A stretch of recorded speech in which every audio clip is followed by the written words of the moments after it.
membawa kami berdua pada visi yang sama. Ketika membawa kami berdua pada visi yang sama, yang pada akhirnya saya harus meninggalkan Golkar, ya tidak problem. Karena apa? Karena bagi Golkar adalah tujuan utama berpartai ingin rakyatnya sejahtera, ingin seluruh masyarakatnya memiliki karya dan kekaryaan, dan dua-duanya memiliki latar belakang yang sama. Sama pernah ikut konvensi di Golkar, pernah pakai baju kuning, dan pernah menjadi anggota, bahkan pernah akan mencalonkan diri menjadi ketua umum DPP Partai Golkar di Munas Bali. Tetapi harus diingat juga bahwa perjalanan saya hari ini maju lewat Partai Golkar, lewat Partai Gerindra, Partai Demokrat, PAN, dan yang lainnya. Golkar juga mendapat kebahagiaan yang luar biasa. Komitmen seorang Prabowo Subianto itu adalah komitmen yang tidak pernah bergeser dalam janji. Kenapa? Dalam sejarah politik Golkar pasca era reformasi, inilah prestasi Golkar yang tertinggi. Bukan hanya raihan kursinya yang meningkat, tapi jabatan politiknya itu bergengsi. Menterinya paling banyak, bahkan dalam sejarah tidak ada ketua DPD Golkar Provinsi Jawa Barat jadi gubernur tanpa pemilu, hanya di Jawa Barat. Pak Aceh Hasan, Pak TB Hasan Sajili itu jadi gubernur tanpa pemilu. Saya harus berproses, harus berdarah-darah, harus mengalami proses pemursikan, pemurtadan, harus melewati liku-liku itu. Pak Aceh langsung duduk, anak buahnya bintang 3 semua. Ya tanpa pemilu jadi gubernur Lemhanas. Gak ada sejarah. Artinya bahwa ikatan kita, walaupun yang satu warna putih, yang satu warna kuning, adalah ikatan yang sama yang harus dibangun secara bersama-sama. Saya ngajak apa sih pada semua partai? Mari kita kembalikan berpartai ini, berbangsa ini pada platform awal pendirian Golkar. Apa platform awal pendirian Golkar? Golkar adalah sintesa dari problem ideologi bangsa, yang satu dibawa ke kiri, yang satu dibawa ke kanan. Pergulatan politik yang dibawa ke kiri dan dibawa ke kanan itu ya hanya melahirkan keributan yang tidak pernah berakhir, hanya akan melahirkan masyarakat yang lapar. Negara-negara lain yang setiap hari bertikai ideologi, perangnya nggak selesai-selesai. Kalau sudah perang, nggak ada kebahagiaan. Anak-anak kecil mati tanpa dosa. Orang kehilangan gandum, kehilangan sumber pangan, kehilangan kenyamanan hidup, nggak ada. Nah, Golkar itu waktu itu adalah sintesa dari keributan politik yang tidak pernah berakhir. Setiap orang mengusung ideologinya, tapi perut rakyat dibiarkan itu.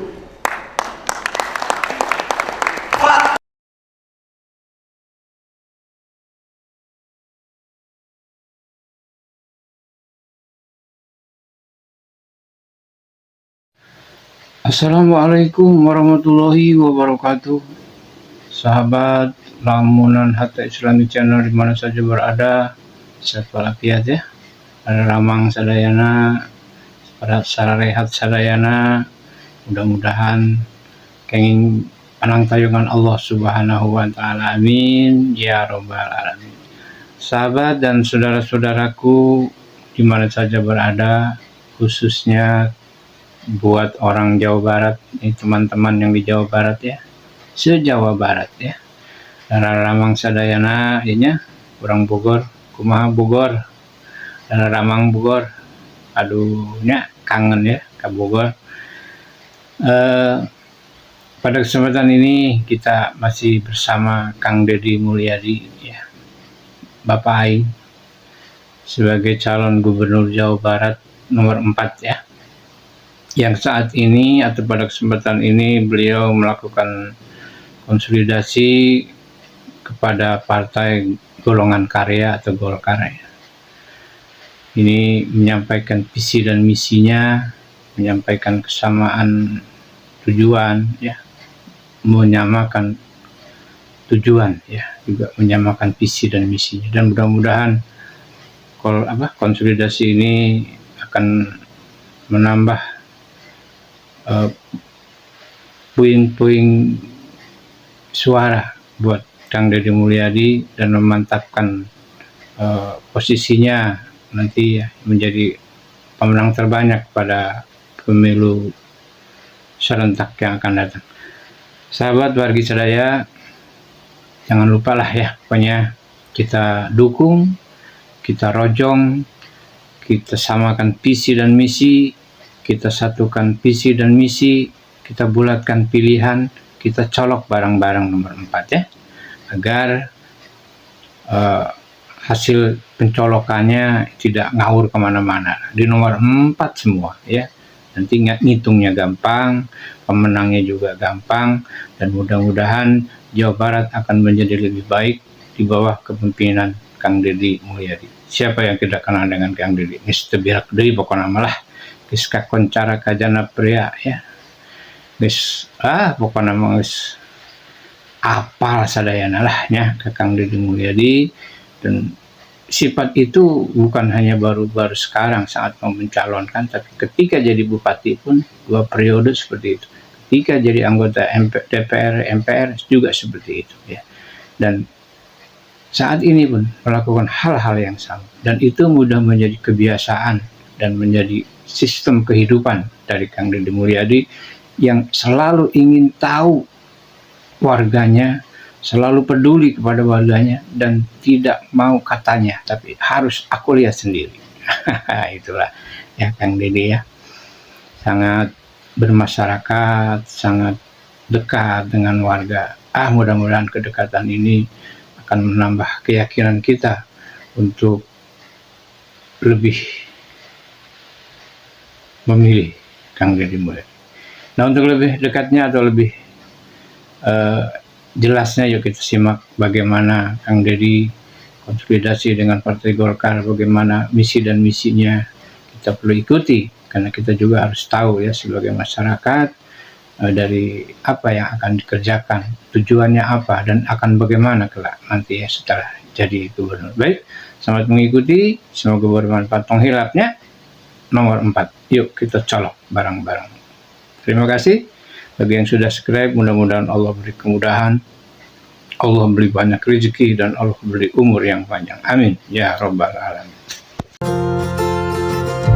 Assalamualaikum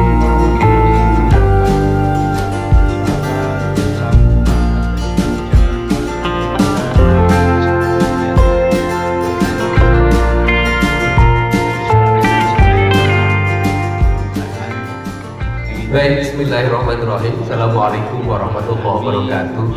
Sampurasun. Sahabat dan saudara-saudara, Hidup itu sudah ada garis takdir. Kalau hidup sudah ada garis takdirnya, kita ini tidak bisa melawan takdir. se-Jawa Barat ya. Karena tidak bisa melawan takdir, maka manusia itu harus menjemput takdir. Bogor.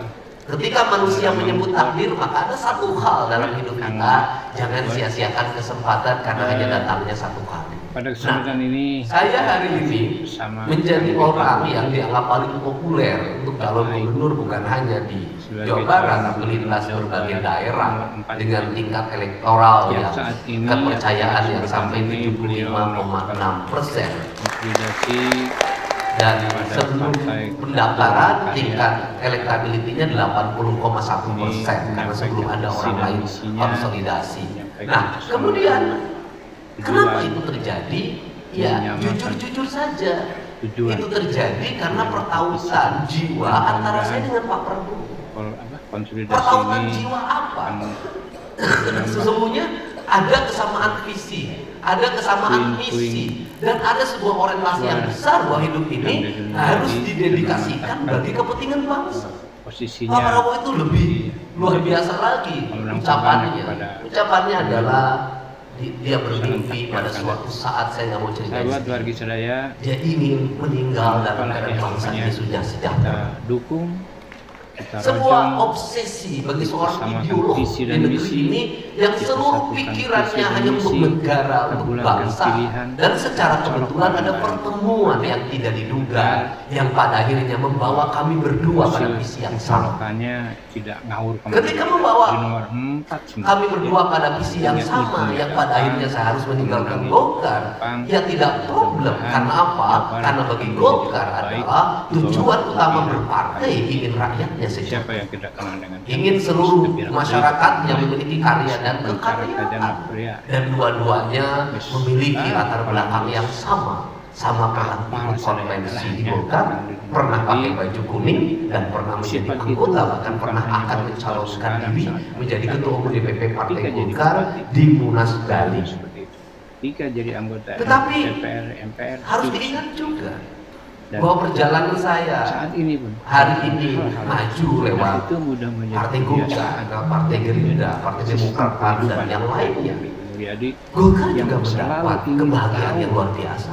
Warganya selalu peduli. Komitmen seorang Prabowo Subianto itu adalah komitmen yang tidak pernah bergeser dalam janji. Kenapa? Dalam sejarah politik Golkar pasca era reformasi, inilah prestasi Golkar yang tertinggi. Bukan hanya raihan kursinya yang meningkat, tapi jabatan politiknya itu bergengsi. Menterinya paling banyak. Bahkan dalam sejarah tidak ada ketua DPD Golkar Provinsi Jawa Barat jadi gubernur tanpa pemilu, hanya di Jawa Barat. Pak Aceh Hasan, Pak TB Hasan Sajili itu jadi gubernur tanpa pemilu. Saya harus berproses, harus berdarah-darah, harus mengalami proses pemusrikan, pemurtadan, harus melewati liku-liku itu. Pak Aceh langsung duduk, anak buahnya bintang 3 semua. Ya tanpa pemilu jadi gubernur Lemhanas. Gak ada sejarah. Artinya bahwa ikatan kita, walaupun yang satu warna putih, yang satu warna kuning, adalah ikatan yang sama yang harus dibangun secara bersama-sama. Saya ngajak apa sih pada semua partai? Mari kita kembalikan berpartai ini, berbangsa ini pada platform awal pendirian Golkar. Apa platform awal pendirian Golkar? Golkar adalah sintesa dari problem ideologi bangsa, yang satu dibawa ke kiri, yang satu dibawa ke kanan. Pergulatan politik yang dibawa ke kiri dan dibawa ke kanan itu ya hanya melahirkan keributan yang tidak pernah berakhir, hanya akan melahirkan masyarakat yang lapar. Negara-negara lain yang setiap hari bertikai ideologi, perangnya nggak selesai. Kalau sudah perang, nggak ada kebahagiaan. Anak-anak kecil mati tanpa dosa. Orang kehilangan gandum, kehilangan sumber pangan, kehilangan kenyamanan hidup, nggak ada. Nah, Golkar itu waktu itu adalah sintesa dari keributan politik yang tidak pernah berakhir. Setiap orang mengusung ideologinya, tapi perut rakyat dibiarkan itu. Pada partai Tulangan Karya. Platform saya hari ini juga sama. Hentikan berbagai keributan politik, hentikan berbagai prasangka politik, hentikan berbagai ideologisasi politik yang diarahkan hanya untuk mengklaim kebenaran pada dirinya, kebenaran pada kelompoknya, atau hentikan isu-isu agama hanya untuk menutupi kelemahan dalam dirinya. Kenapa? Karena rakyat itu butuh sesuatu yang nyata. Dan mari kita berkarya secara nyata, berbuat baik demi agama. Itu bukan hanya pada aspek-aspek yang ritualitas simbolistik. Substansi dari perbuatan baik agama adalah amar ma'ruf nahi munkar. Substansi dari perbuatan baik agama adalah mewujudkan rasa adil di tengah-tengah masyarakat.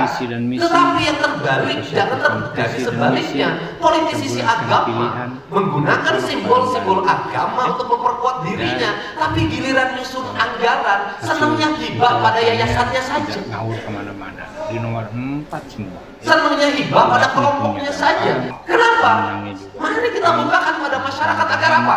Agar publik bisa mengetahui siapa yang paling taat beragama dan siapa yang menggunakan agama untuk kepentingan politik. Kenapa ini terjadi? Karena orang Jawa Barat diam. Kenapa orang Jawa Barat diam? Karena takut hilangnya elektoral. Karena takut Sifat hilangnya itu kepercayaan bukan publik. hanya baru Orang-orang sekali. yang mengedepankan karya dan kekaryaan, Itu jadi orang-orang yang mengedepankan prinsip-prinsip jadi dasar anggota pengabdian DPR, kepada masyarakat, juga mengabdi dengan baik pada masyarakat, setiap hari menggunakan energinya untuk kepentingan publik. Tak ada hari tanpa karya dalam bahasa Gogga, tak ada hari tanpa keberpihakan pada orang-orang miskin, anak-anak yatim, membangun infrastruktur yang baik, membebaskan masyarakat dari kriminalisasi hukum yang terjadi. Tapi harus aku lihat sendiri. Kepercayaan publik tidak akan pernah hilang. Kang Dede ya. Kenapa? Sangat Saya buktikan ini. masyarakat sangat Ketika saya menjadi bupati Purwakarta, posisi waktu itu saya ketua partai Golkar, saya orang yang didemo setiap hari. Gak ada pejabat yang didemo 365 hari tiap hari di depan kantor. Nah, untuk Gak ada pejabat yang rumah dinasnya dilempari. jelas Gak ada pejabat yang mobilnya hancur dilempari di Garut. dengan Partai Golkar. Saya diancam dikejar pakai pedang. Saya katakan Ikuti tidak akan mempengaruhi kepercayaan publik. Karena tahu itu hanya minoritas di Jawa Barat. tujuannya. Kenapa mereka menguasai? Karena yang mayoritas diam. Baik, Takut. mengikuti Apa yang terjadi? suratnya Terbukti. nomor 4. Yuk kita coba. Saya menang pada pilgub pertama Bagi yang sudah subscribe mudah-mudahan 42%. Pada pilgub kedua dengan isu cepot dan sejenisnya. Pada pilgub kedua saya menang 86,6% tertinggi. 66,6% tertinggi di Jawa Barat dibanding dengan politisi yang bawa isu agama. Gak ada. Lihat ya. Ramang saya. Menang. Saya buktikan kembali, saya menjadi anggota DPRD dulu dari Golkar dengan suara tertinggi di Partai Golkar. Di tengah isu terpaan badai politik yang luar biasa, pindah partai dari Golkar ke Gerindra, saya bisa mencapai suara kedua tertinggi di Indonesia. Saja berada. Kalau sudah seperti itu, kenapa takut mengatakan berpihak pada rakyat? Kenapa takut terhadap isu kriminalisasi? Kenapa takut terhadap isu agama? Kalau Anda takut pada itu, saya katakan Anda tidak bertuhan. Kenapa? Anda mentakuti sesuatu yang belum tentu terjadi. Kenapa? Karena teman-teman semua yang berasal dari partai nasionalis, partai kebangsaan, partai kerakyatan, karya dan kekaryaan, kita tidak boleh bergeser dari doktrin kita sebagai bangsa. Yang saat ini atau pada kesempatan ini beliau melakukan Sehingga perjuangan saya itu bukan perjuangan untuk menjadi gubernur. Dari dulu mudah saya dapat visi dan misinya menyampaikan tetapi perjuangan saya adalah perjuangan leluhur menyamakan pada pendiri bangsa, menyamakan visi para pendiri kerajaan di tanah Sunda. Perjuangannya untuk mengembalikan kembali marwah orang Sunda, orang Jawa Barat, untuk menjadi raja, menjadi tuan di negerinya. suara buat Kang Dede Mulyadi. Dengan apa? Dengan memiliki keyakinan. Keyakinannya bukan pada dasar klinik yang orang jalani, bukan itu, tetapi membangun rasionalisasi, membangun rasionalitas. Dengan apa? Mendorong sumber daya manusia orang Jawa Barat yang Kita mumpuni. rojong, Ini visi. kita samakan visi dan misi. Kenapa? Kita satukan visi Agar tidak dan masuk misi. ke wilayah Kita dianggap gunakan klinik, karena pilihan saya anti klinik dan anti bisnis. bareng-bareng bermanfaat ya. Kenapa? Orang Jawa Barat itu industrinya di mana-mana, Makanya tidak ngawur kemana-mana. tapi kelas menengah industrinya bukan orang Jawa Barat. Tinggal ngitungnya gampang. Jadi kalau menguasai industrialisasi di Jawa Barat, caranya apa? Jawa Barat. Caranya adalah Baik, anggaran Jawa provinsi Jawa Barat, anggaran kabupaten kota, Siapa yang anggaran pemerintah pusat dan sudah dimulai oleh Pak Prabowo dengan memberikan kewenangan adalah diarahkan untuk mendorong kelas menengah baru, anak-anak yang pandai matematikanya, anak-anak yang pandai fisikanya, anak-anak yang pandai biologinya, anak-anak yang pandai kimianya, diarahkan menjadi tenaga teknik, menjadi kaum engineer. Siapkan beasiswanya, didik mereka dengan konsep pendidikan bela negara, pendidikan militer. Kenapa? Cina melahirkan engineer yang berbasis militer. Dan itu mudah menjadi Korea melahirkan engineer yang berbasis militer. Jadi kalau ada tenaga teknik Cina di Indonesia bergaya kayak tentara, memang mereka sudah mengikuti wajib militer. Keluarganya selalu Konsepnya peduli kepada apa? keluarganya. Saya ingin mendorong 10.000 engineer baru lahir dari perguruan tinggi ternama di Jawa Barat, dan mereka dibeasiswai oleh pemerintah total dari mulai sepatu, pakaian, jas-jasinya, dan mereka tinggal dibimbing oleh Keyakinan militer. kita Untuk apa? membangun sikap mental kebangsaan yang kuat. Kenapa? Kita akan berkompetisi. Nah, untuk lebih dekatnya Kita bangga Jawa Barat disebut provinsi religius. Kang Deddy inspirasi dengan Kita bangga dengan itu. Pertanyaannya adalah religius simbolistik atau substantif. Kita provinsi religius tapi pinjolnya paling tinggi di Indonesia. Apa enggak mau? Bagaimana nanti secara Kita provinsi religius, selamat mengikuti. kemudian bank emoknya paling tinggi di Indonesia. Nomor 4. Yuk kita colok bareng-bareng. Kemudian kita provinsi religius, tapi bank kelilingnya paling tinggi. Anda nggak klaim religius, tapi perempuan di Jawa Barat dianggap murahan. Amin. Ya Rabbal Alamin. Assalamualaikum warahmatullahi wabarakatuh. Dianggap murahan, tetapi Sahabat Lamun murah. Islam Aduh, Channel rugi banget mereka. Ya, Perempuannya sering dianggap matre, tapi murah. Kalau mau kawin, Rehat Sadayana.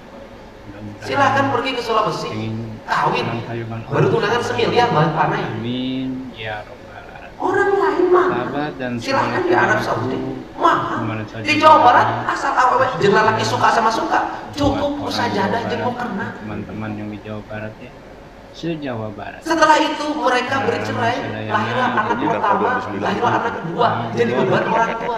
Ramang Bogor. Saya tadi malam di Kuningan bertemu dengan seorang buruh yang buruh sapi milik tetangganya. Anak sapinya digedein sampai dijual 20 juta. Setelah dijual 20 juta apa? Pakai kawin anaknya. Setelah kawin anaknya, anaknya melahirkan lagi. Tanggung jawab orang tuanya. Itu terjadi di Jawa Barat mengakibatkan kemiskinan ekstrim. Konsolidasi pada partai 17 tahun menikah, 18 tahun menikah, punya anak dua, laki-lakinya pergi lagi kawin deui. Saya nanganin kasus di Bogor, saya ngerti masalah. Perjuangan Kasus di Bogor, orang lagi menggugat cerai suaminya, punya anak 4, suaminya kawin deui di orang Kuningan. Ini terjadi. sini Negara membiarkan. menambah Saya katakan, negara membiarkan. puing-puing Desanya ngeluarin rekes izin hajatan. Kang Deddy Mulyadi. Kemiskinan terjadi di mana-mana, masif. Isinya Harusnya apa? Negara ngatur. orang terbanyak. Tegakin aturan dengan baik. Kalau mau kawin, tanya penghasilannya berapa, kerjanya apa, jaminannya apa. Kenapa? Giliran susah tanggung jawab negara. Kita dukung, kita rojong, Di Jawa Barat daerah penghasil beras ngantri beras bantuan PKH. kita satukan visi dan misi, kita bulatkan pilihan, kita colok bareng-bareng. Ya. Karena ini problem. Nah, sehingga tingkatan yang kedua, setelah sumber daya, saya terjemahin, ngawur kemana-mana. terinspirasi kemarin cerita, maka kita harus apa? Membangun kerangka ekonomi kerakyatan. Kalau membangun kerangka ekonomi kerakyatan, apa? Beban rakyatnya Siapa yang kita kurang. pernah dengarkan? Dari pokoknya. Bagaimana beban rakyat kurangi? Beban rakyatnya, beban pendidikannya kurangi. Sekolah harus free dari SD sampai SMA, sudah berjalan. Tetapi rakyatnya didik. Bagaimana rakyatnya didik? Sekolah gratis. Bayar 200.000, iuran ribut. Iuran 300.000 ribut. Iuran 500.000 ribut se-Indonesia. Tapi anaknya jajan 20.000 sehari tidak ribut. Hal-hal yang dan itu mudah menjadi Apa yang terjadi terhadap masa depan anak-anak Jawa Barat? Masa depan anak Jawa Barat hari ini lemah. Kenapa?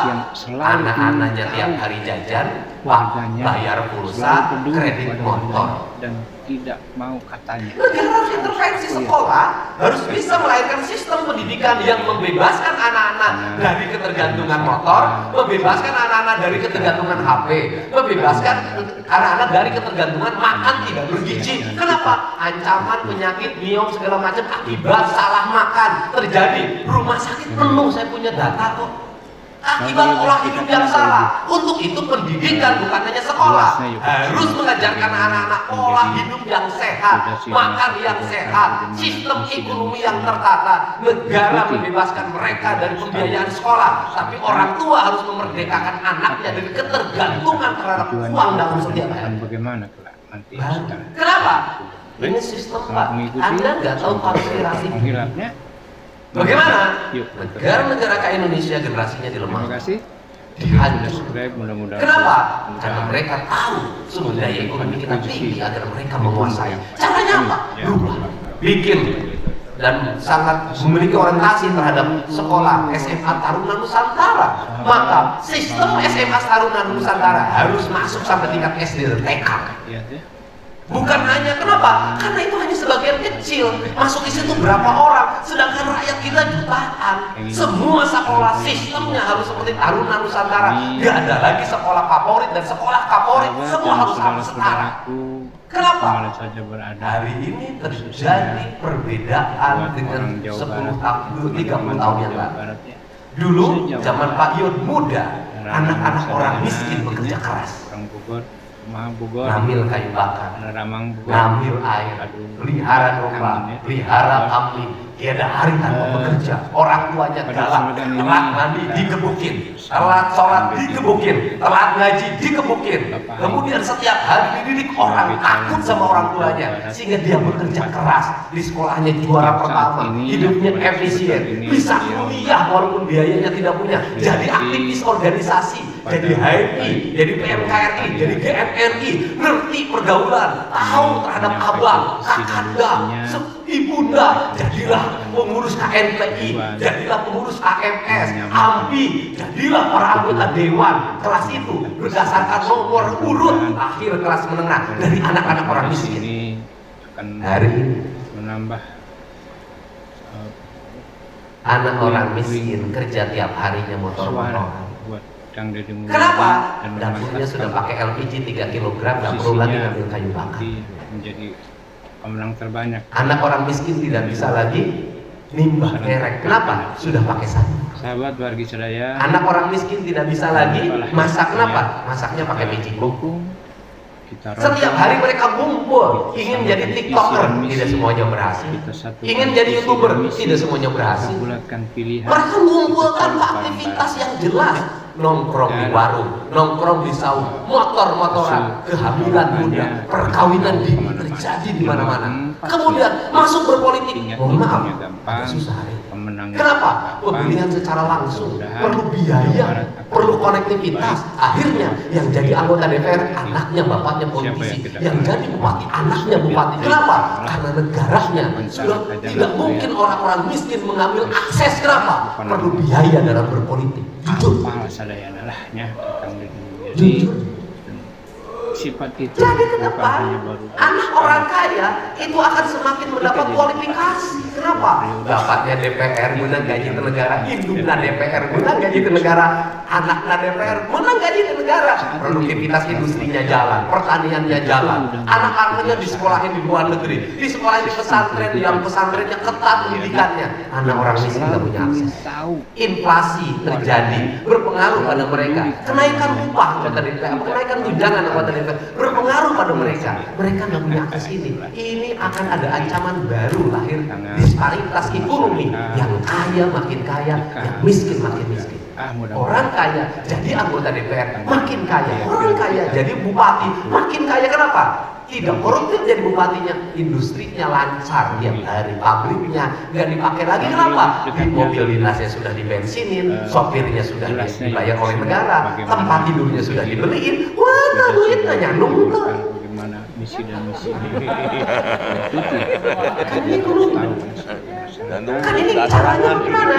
Nanti Pak Ir, Pak Yod, kemudian Pak Untung kita rumuskan. Sekolah-sekolah terbaik harus ada di desa-desa. Guru-guru terbaik harus ada di desa-desa. Guru-guru terbaik harus ada menjadi ngajar di sekolah-sekolah miskin. Terima kasih. Dan harus tegas, harus keras. Kenapa? Karena sikap tegas dan sikap keras penting untuk mengubah manusia. Kenapa? Karena hari ini orang tua kalah oleh anak. Sahabat lamunan. Ini kedua untuk menyelesaikan disparitas harus itu. Nah, diturunin lagi apa lagi? Infrastruktur publik harus memadai. Ini negara merdeka sudah lama. Masa masih ada orang sakit di Tandung, di Cianjur? Amin ya robbal. Masa masih ada orang masuk ke sekolah masih berenang lewat sungai? Nggak bisa. Kenapa? Keadilan harus terdistribusi secara baik. Infrastruktur publik harus tertata sampai pedesaan, terintegrasi. Fungsi gubernur, evaluasi anggaran tidak boleh administratif, harus substantif.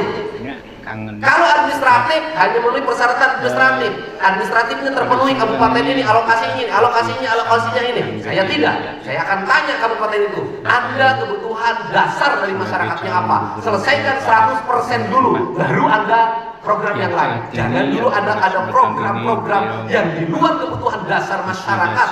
Kalau Anda ingin menggerak masyarakatnya maju, golongan karya bisa jadi saya akan administratif, saya akan tempatkan di setiap kabupaten kota tim ahli anggaran yang mendampingi kabupaten kota dalam menyusun anggaran, termasuk di provinsi. Untuk apa? Ini Jawa Barat harus cepat maju. Dan mudah-mudahan gak bisa terus-terusan begini terus. Gak bisa negara berulang-ulang hanya dari urusan jalan lingkungan coplok deui, jalan lingkungan coplok deui, isukan trotoar deui, pakai eta deui. Angus atuh itu negara teh.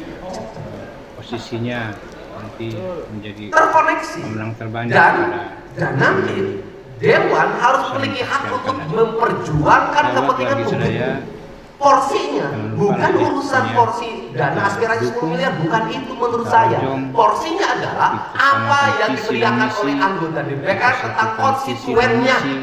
Kita bulatkan Kalau di daerah pemilihannya memang jalannya jelek, perlu anggaran 100 miliar, itu harus dipenuhi, nggak bisa dijatah 10 miliar. Kenapa? Karena kita bukan ngomong angka. 10 miliar, 20 miliar di dapil yang sudah beres urusan pembangunannya, kan menjadi kebingungan membelanjakan uang. Tetapi di daerahnya diperlukan 100 miliar, tapi itu harus diselesaikan karena keadilan beda. Adil bukan berarti dibagi sama, adil itu proporsi berdasarkan kebutuhan wilayah. Disparitas utara dan selatan harus selesai, timur barat harus selesai. Kenapa? Karena Jawa Barat itu harus hadir menjadi kebanggaan rakyat Jawa Barat. Saya ingin suatu saat orang Cirebon bangga menjadi orang Jawa Barat, sehingga dia tidak bercerita lagi provinsi Cirebon. Orang Depok, orang Bogor bangga menjadi orang Jawa Barat, tidak cerita lagi menjadi provinsi Botabek. Saya nggak boleh dengar itu. Mereka merasa bangga menjadi orang Jawa Barat. Warganya selalu peduli kepada warganya. Prinsip dasar ini yang berikutnya akan melahirkan apa? Akan melahirkan masyarakat yang memiliki trust, kepercayaan pada pemimpin. Dekat dengan warga. Kalau sudah memiliki kepercayaan pada pemimpin, maka negara itu rakyat akan abai pada oposisi yang hanya bercerita dan wacana. Saya melihat di era Pak Prabowo hari ini ada daerah publik yang mempercayai. Kalau kata Pak Burhanuddin tadi itu ada bulan madunya rakyat. Misi dan misinya. Dan ini harus dimanfaatkan oleh kita semua. Sebagai bulan madu para politisi dengan rakyatnya. Kenapa? Karena rakyatnya sedang memberikan kepercayaan yang full. Demokrasi kita sudah berjalan dengan baik. Kita sudah melewati masa-masa sulit. Nah, ada nomor 4. Yuk. Kalau sudah memiliki karakter seperti itu, maka kita sudah masuk dalam ideologisasi, simbolisasi pembangunan rezeki dan Allah memberi umur yang panjang. Amin. Jadi, ya Rabbal. saya ngomong Sunda, bukan persoalan saya menjadi terlalu fanatik terhadap Kesundaan. Karena saya memiliki keyakinan Sunda itu adalah sistem nilai yang mengajarkan tentang pembangunan yang berkeadilan. Bagaimana rumusan pembangunan Cekurang Sunda? Rumusan pembangunan Cekurang Sunda, IPN, kemudian MDG, SDGs, itu gampang. Masyarakat anu cager, bager, bener, pinter, teman-teman yang di Jawa itu Barat. SDGs. Jawa Barat. Bagaimana kehidupan masyarakat menurut orang Sunda? Masyarakatnya sareudeuh, saigel, sabobot, sapihaneun, kacai jadi saluwi, kadarat jadi sampe. Bagaimana perspektif ekonomi menurut orang Sunda? Ekonomi produksi, brudi juru, brudi pantau, reaketon, buncir leuit, loba duit, brudi juru, brudi pantau, ngalayani timur. Brodi pikir aya si jagling, napa aku aya si jago, apa itu? Kecukupan sandang dan pangan. Jadi masyarakat Jawa Barat tekankan pada apa? Pada aspek produksi. Karena orang Jawa Barat karakternya karakter produksi, bukan karakter pedagang, kecuali orang Tasik. Ini menyampaikan karakternya penanam, bukan pedagang. Nah, kemudian bagaimana masyarakat Jawa Barat mewujudkan perilaku keluarganya? Perilaku keluarganya adalah diistiri herang mata, ngahni, ngenah nyani, motong nyatu. Menambah. Jadi bergurunya nggak usah jauh-jauh.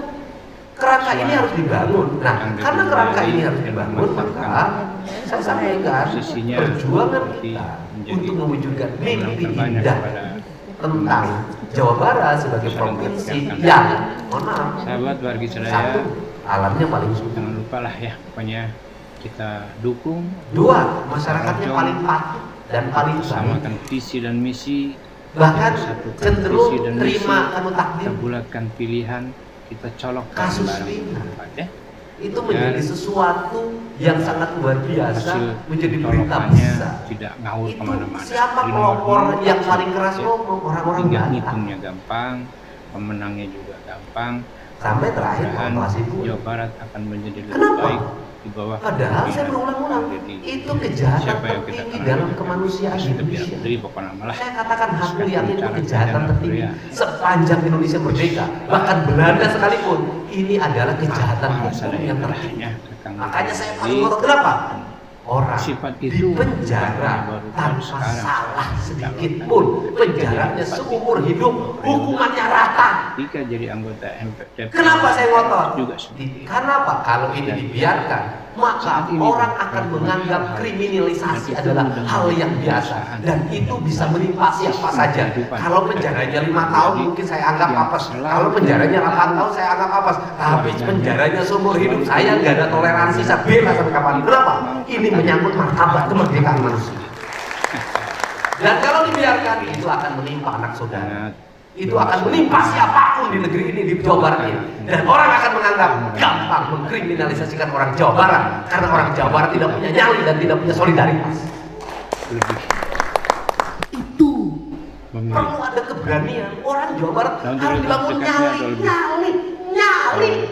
Jelasnya Kenapa di itu tingkat semua nasional kita pun bagaimana kurang hebat? menjadi Karena keboga nyali. bagaimana Terus kalau di nasional orang Jawa Barat sok kumaha?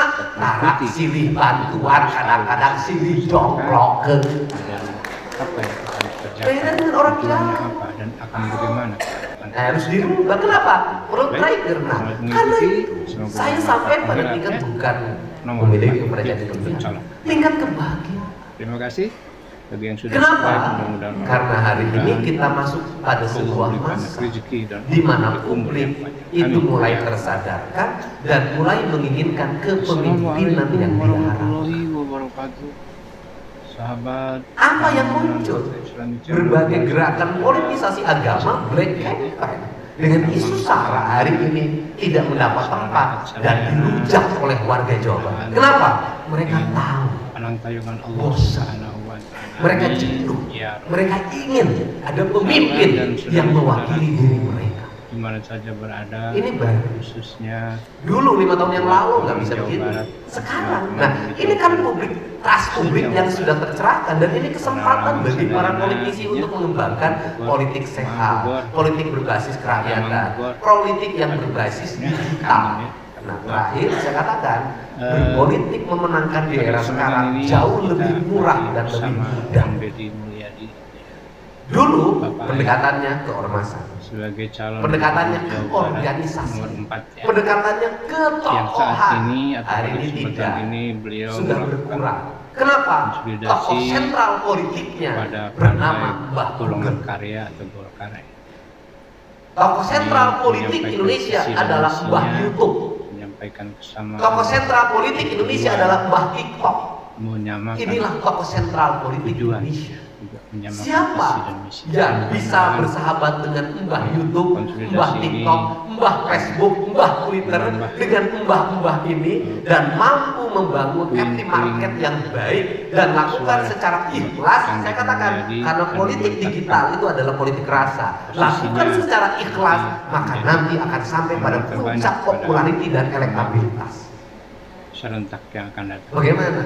Sahabat wargi Pak Prabowo saya, itu orangnya ikhlas, jangan lupa lah ya, pokoknya kita tetapi dukung, tidak mau kita bermedia rojong, sosial. Tetapi di ujungnya sama visi akhirnya dan misi, media sosial merespon satukan positif visi dan apa yang misi, dia ucapkan. kita Hari bulatkan ini, pilihan, mohon maaf, kita colok politiknya bareng-bareng. sudah bergeser dari politik Dan jaim-jaiman ke politik terbuka hasil apa adanya. pencolokannya tidak Yang pada akhirnya Pak Prabowo ngomong gini, semua, ya. Nanti ngitungnya gampang, hidup menangnya ini juga gampang, dan mudah-mudahan berbuatlah baik pada menjadi banyak lebih orang. baik di bawah kepemimpinan Kalau tidak mampu, siapa yang berbuatlah hendak baik pada sedikit lebih orang. beri pokoknya malah Kalau tidak mampu, berbuatlah baik pada satu orang. Kalau mau tidak mampu, jangan bikin susah. sadayana-nya. Jadi sifat itu bukan hanya baru-baru sekarang saat mau mencalonkan, ketika jadi